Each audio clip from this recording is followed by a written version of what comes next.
This presentation was created for the Clark County School District and presented August 14, 2008. Parts of this presentation is licensed under Creative Commons. Video segments are included to help illustrate points within the presentation only. These segments will not be made available with the PowerPoint file. Welcome to What Did I Sign Up For? Hi, my name's Sean Wheeler, and beyond the fact that I was once sitting where you are, who cares anything else about me? Today I want to talk to and with you about the job you've taken on, and I want to help you get and stay excited about the challenges you will face as an educational computing strategist.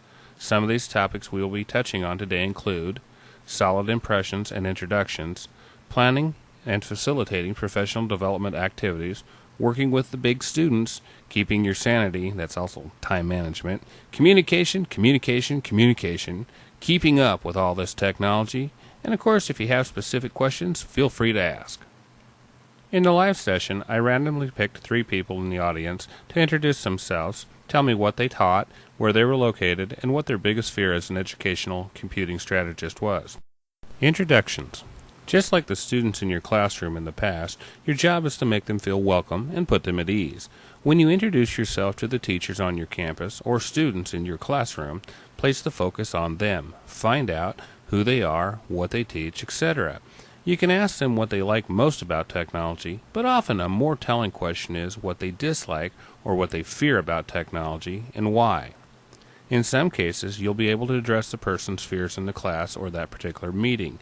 In other cases, you'll need to address their fears at another time. Whatever you do, never discount their anxiety. Acknowledge their concerns, empathize with them, and make an effort to help them overcome their fear.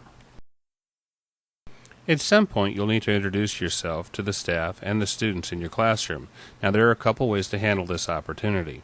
One way is the Jack McFarland self-absorbed narcissist. Earth, ouch, move, wow, under my feet, I feel the sky tumbling down, tumbling down, tumbling high. Welcome to Jack 2000. And now, in the tradition of Natalie and Nat King Cole, I'd like to sing a duet with a beautiful young man who's been such a huge inspiration to me.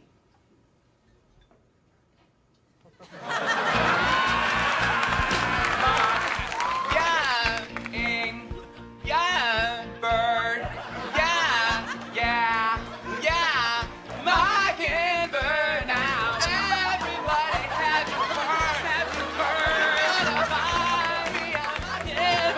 mockingbird. The other way is to keep your introduction as simple and as short as possible and shift the conversation back to what's most important to them, which is them, or what they're collectively doing in their classroom, and look for a way to invite yourself into helping them use and integrate technology into their classroom. Developing, coordinating, and facilitating professional development activities is by far the best part of this job. However, there are some areas you're going to need to be very, very careful. For instance, there will be topics which you will find just absolutely fascinating, and you'll think everyone else should be equally as fascinated with the topic. Be careful not to inject your personal interest on a topic without a real need on the campus. Alignment. Your school should have a site technology plan. If the topics you are planning to teach are not in alignment with the school technology plan, you should reconsider teaching that topic. Of course, there's going to be times in education technology where the topics crop up faster than the plans are adjusted. In these cases, it's usually best to amend the tech plan. Now, that's not to say you can't begin the planning process, you just shouldn't implement it without having the tech committee on board. Some people love to coordinate workshops, and a person who is good at it is worth their weight in gold. Whether you are good or bad at coordinating workshops, there are a few things you should consider when you plan professional development workshops with a focus on or use technology. First, consider the skill set of your audience. If you will be working with a group of teachers with limited skills, you may want to keep the number of people in your workshop low so you have an opportunity to work more closely with them. If your group is well-versed, or they think they're well-versed, you may want to keep those numbers low as well, or have a second person in the lab with you. Believe it or not, skilled computer users are more difficult to teach than non-skilled. 2. You can group the teachers by grade or subject area. A shotgun approach to training is often used because it's the easiest to schedule.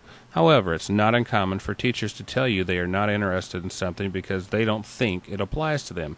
Putting like grade levels or subject areas in the same workshop tends to be more effective. In 1930, the Republican-controlled House of Representatives, in an effort to alleviate the effects of the, anyone? The Great Depression, passed the, anyone? A tariff bill, the Hawley-Smoot Tariff Act, which, anyone, raised or lowered? Raised tariffs in an effort to collect more revenue for the federal government. Did it work? Anyone? Anyone know the effects? It did not work, and the United States sank deeper into the Great Depression. Today, we have a similar debate over this. Anyone know what this is, class? Anyone? Anyone seen this before? The Laffer curve. Anyone know what this says? It says that at this point on the revenue curve, you will get exactly the same amount of revenue as at this point. This is very controversial. Does anyone know what Vice President Bush called this in 1980? Anyone? Something DOO economics. Voodoo economics. You're going to be dealing with the toughest audience you ever faced. They are tough because anything and everything they are or will be doing is more important than the reason you are standing there. They will show up late and leave early. They will check their work and personal emails during your class. They will text and chat while you are talking. They will take and make personal calls during your class. They will tell you what you are teaching does not apply to them. They are not interested. Or my favorite, I don't want to learn about that. I want to know about X, Y, and Z. It doesn't matter who else is in the room. So how do you win these people over? Value their time. If your workshop starts at 4 p.m., then start your workshop at 4 p.m. This shows those who showed up early that you value their time, and it shows those who show up late that you value your time. Cute is not chic. Now I realize there are some people who think that all those cute little games we have to play in staff development workshops are fun. If you're one of those people, don't get offended, but realize most of the participants are there for some other reason than they really want to be there. So don't waste their time with all the cute stuff. Starting on time gives you time to set the rules of engagement, while allowing a couple more minutes for the habitually late to get in the room. During the rules of engagement speech, explain to them that the phone needs to be on vibrate or off and put away. Taking and making calls should be taken care of on a break, and this holds true for texting as well. Side conversations are and will continue to be a challenge. You're going to have to figure out what works best for you with adults in the room. Keep in mind, talking louder never works, but talking softer will actually give you amazing results. And proximity to your naughty ones, well, it works well with kids, it works well with adults as well. Shockingly, telling them to stay on task and not to get ahead of you is going to be necessary. Tell them that they may know how to do what you're teaching, but that poor person sitting next to them may not, and if that person looks over at their screen, they're going to be even worse off. During the first Star Wars movie, you know, the one that came out in 1977, Luke was told to stay on target, even though the two fighters beside him were blown out of the sky. Luke needed to stay focused so he could accomplish his mission and, of course, blow up the Death Star. Now, you're going to have people in your workshops who will play the role of the TIE fighter. They will try to hijack your class into something they want it to be. Keep focused, stay on target, and own your class. Classroom movement is imperative in technology workshops. Don't get married to the computer in the front of the classroom. Demo what you want them to do, then work the room to see how your students are doing. This is also where team teaching is invaluable. But even if there are two of you in the room, make sure each of you actually work the room. When you need to provide additional assistance, do not take their mouse. Yeah, there's going to be an overwhelming urge to do this. Make them drive the mouse.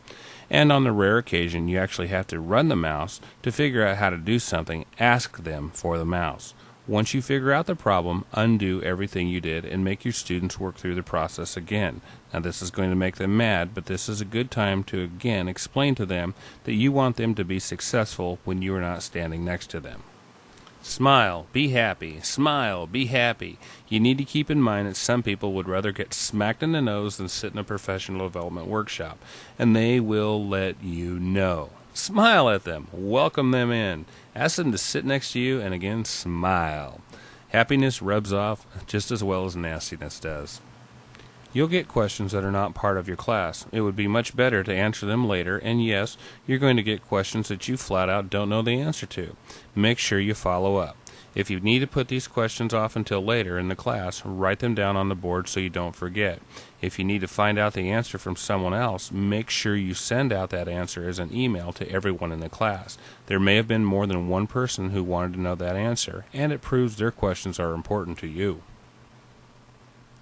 Personal style. It seems so simple and obvious that it isn't even worth talking about, but it really is that important.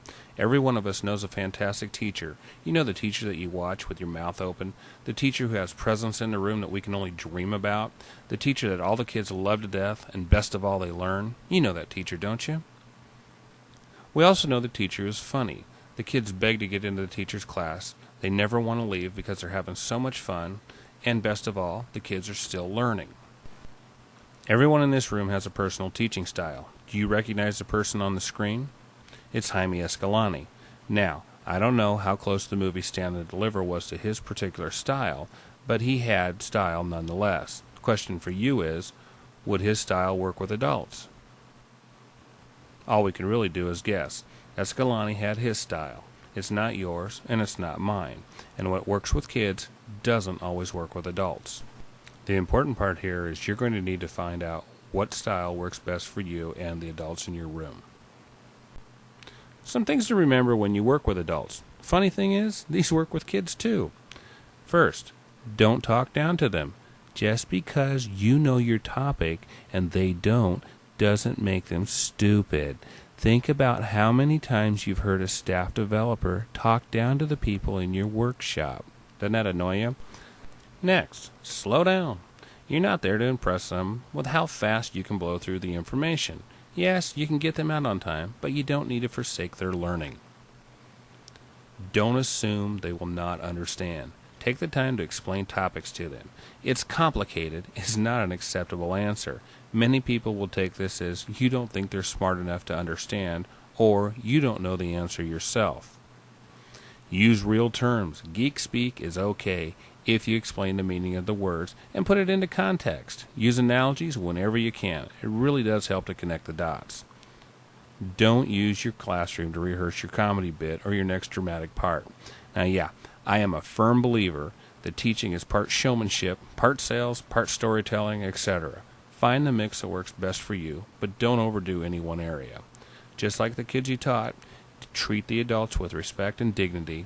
They will be much happier, and so will you. As I understand it, part of your role on a campus is to help manage technology resources, keeping records, level 1 tech support, etc., and don't forget my personal favorite, dealing with copyright. The one thing I can promise is something is going to break at an inopportune time, and the person on the campus that you work with will swear the sky has fallen and it can't get up. Get a grip on what's on your campus. By get a grip, I mean keep track of it and know what's there. This can be done in a database, a spreadsheet, a Word document. It really doesn't matter. What does matter is you know what's on your campus, where it is, and what kind of shape it's in. If there isn't a set of service level agreements in place at your site, you may want to create them, and you may want to include your administrator and the site technology committee when you create these. An SLA is a written document stating what level of service you will provide. These SLAs will help you set priorities for the campus, and it will help the teachers you work with understand where their particular issue falls in the grand scheme of things. The better organized you are, the better that desktop is going to look.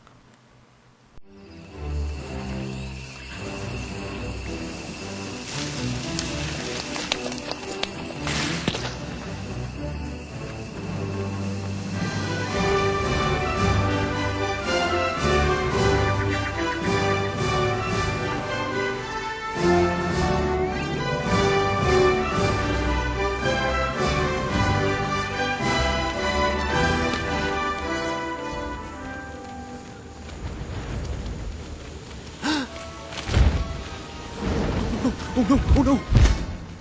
I'm lost! Where's the line? It just went away. Dude, what do I do? Help! be stuck here forever. Do not panic! Do not panic! We are trained professionals. Now stay calm. We are going around the leaf. Around the leaf? I don't think we can do that. Oh, nonsense. This is nothing compared to the twig of 93. That's it. That's it. Good. You're doing great. There you go. There you go. Watch my eyes. Don't look away. And here's the line again. Thank you. Thank you, Mr. Soil. Good job, everybody. Can you make a connection between this clip and the technical support for your staff? Teach them to be self-sufficient. Teach them to be self-sufficient with solving problems and looking for solutions. Teach them to be self-sufficient when setting up equipment. If you think for a minute this will work you out of a job, don't be concerned with that.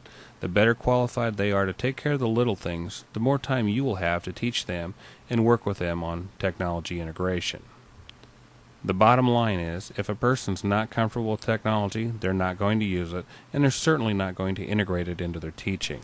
Also, the recommendation for working with staff in a classroom setting holds true in a one-to-one or technical support role.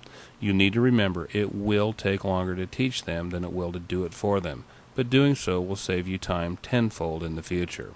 Finally, you are a teacher, not a technician. Never forget that, and don't let them forget that either. Communicate, communicate, and communicate. Everyone has a way they like to communicate. Some like the phone, others like email, still others like face-to-face communication. Communication is absolutely important, and it can't always be on your terms. Work with your teachers on their terms. If one teacher likes face-to-face communication, then do it whenever possible. And if you have to communicate via email, you need to remember tone of an email can be misjudged. Something you may consider funny could upset the other person. Sarcasm could be the death of you, and your mood will affect the way you read an email and the way you write one. If you're in a bad mood and you read an email that increases your anger, mark it as unread and come back to it another time. If you use sarcasm, you better make sure the reader understands your sense of humor. And if the topic is heavy or important, let another person read the email to ensure it says what it needs to say, not what you think it says. This is also a really good idea if you're mad when you write that email. Again, if the response can wait until you're cooled off, wait. Journaling or blogging. The idea here is to keep a running log of items you work with people on. Now, this doesn't have to be as large as a Harry Potter novel, but it does allow you to look for trends, issues, and identify areas where you'll need to develop training. It also works as a great reference depending on how you journal or what you write. It also can be a great resource to others. A picture is worth 1,000 words, and a video is worth even more, but sometimes just a voice with step-by-step instructions will work. Words on a page with a screenshot is worth its weight in gold. Find a screen capture tool you like and use it. Keep in mind what you create may be useful for others, so you'll want to keep these items for future reference. Where is the question? Some people have a tough time following directions without seeing the complete process. This is where a screen capture program works very well. In some cases, it takes less time to create a video than to type the directions. Of course, audio is a key factor in these videos, and again, you'll want to keep these for future reference. Again, where is the question? Audio, that is an absolute killer application in this job. It's not sleek, it's not sexy, but man is it effective. Think about it. You give directions to a group all the time through spoken words. Do your students really need to see your screen for your directions to be effective? No, of course they don't. For some students, your screen is even a distractor. Now, there will be days when you need to get a message or a set of directions, steps, etc. to a person. It could take you 25 minutes or so to type the information up and wordsmith it, or you could pick up the microphone, say what you need to say, and in 5 minutes have it sent out to them. Try it sometime. You'll be surprised at the responses you get. Keeping up with technology, the tools, the changes, the implications, and how to integrate them into the classroom will be your biggest joy and your biggest frustration. How do you keep up? I'm sorry to say you can't. All you can do is focus on the things that will work best in your school. This doesn't mean you ignore all the other cool stuff, but don't invest a ton of time in it either. Now, don't pull away from something just because it will not work in your school today, next week, etc. Sometimes in education technology, it takes time for the schools, the hardware, the networks, and the instruction to get caught up. Keep your eyes on it, work with it, talk about it with each other, and talk to the teachers and leadership about that technology. You also need to remember you need to talk to both the leadership and the teachers. Changes in technology will not get in the door without the support of the leadership, and it will not get implemented without the support of the teachers. You need to learn how to traverse both groups and be able to talk to them in terms that are meaningful to each group. Upgrades and updates. Changes in technology and software are a fact of life, and the speed of the change is far faster than most of our comfort level. This is true of the people you will support, and some of them will express to you how much they dislike the changes you are forcing on them. It's really funny. Educators ask students to change each day they walk into the school, yet this same group will often push back every time you ask them to change something. Now, when you have an opportunity to explain the change in technology to the staff, make every effort to focus on the positive of the change. Make an effort to word it as what IT is doing for them versus what IT is doing to them. Again, focus on the positive changes and how it will help them do their job easier or faster. Try to anticipate the questions they will have and answer them in an email or a presentation to the staff. Be certain to explain the plan, process of the change, and the timeline. If anything changes, make sure you communicate that information as well. Tell them again and again and again. The more you communicate with your staff, the better your relationship will be with them. And if something goes wrong, be honest. Tell them what is broken. Tell them in technical terms and in plain English. Just a couple final words. You've entered the best job you can have in education. You get to teach. You get to work with technology, and what you do will make a difference in kids' lives. This has been What Did I Sign Up For? I'm Sean Wheeler, and I'm gone.